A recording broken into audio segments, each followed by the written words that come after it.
Un compte à rebours pour marquer le cap des 100 jours. Les JO, le plus gros événement de l'histoire post-soviétique, se prépare à Sotchi sous fond de polémique. Vladimir Poutine veut faire de ces Jeux une vitrine pour le pays, critiqué en Occident, notamment pour des violations des droits de l'homme. Sabir n'est plus payé depuis 6 mois. Arrivé du Tadjikistan pour travailler sur les chantiers de Sotchi, cet ouvrier se sent exploité.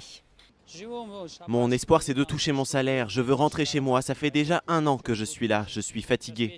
Ma femme et mes enfants m'attendent. Et ceux qui m'ont embauché ne me paient pas. Et ils commencent à me menacer.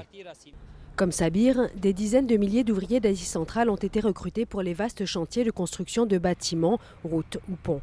Les ONG dénoncent leurs conditions de travail et de vie, mais aussi les opérations anti-immigrés qui se multiplient à l'approche des Jeux. 15 expulsions auraient lieu chaque jour pour séjours irréguliers.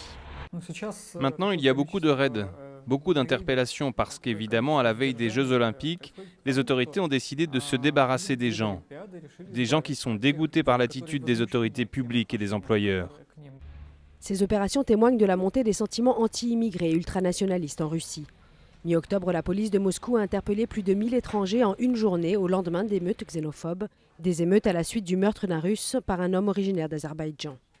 Et les sportifs, eux, qu'en pensent-ils? Certains préfèrent évidemment botter en touche, alors que d'autres sont sensibilisés au problème. J'ai pas la prétention avec mes petits skis, mes petits bâtons et même si j'ai une carabine de régler tous les problèmes des droits de l'homme. Voilà, donc moi je suis bien entendu contre beaucoup de choses, notamment les lois anti-homosexuelles. Voilà, j'ai pas la prétention de pouvoir régler certaines choses que nos chefs de gouvernement n'arrivent pas à faire. Le FC Nantes est qualifié pour les 8e de finale de la Coupe de la Ligue. Victoire hier soir face à Lorient 2-0. Bedoya à la 73e minute et Nkoulou dans les derniers instants sont les buteurs.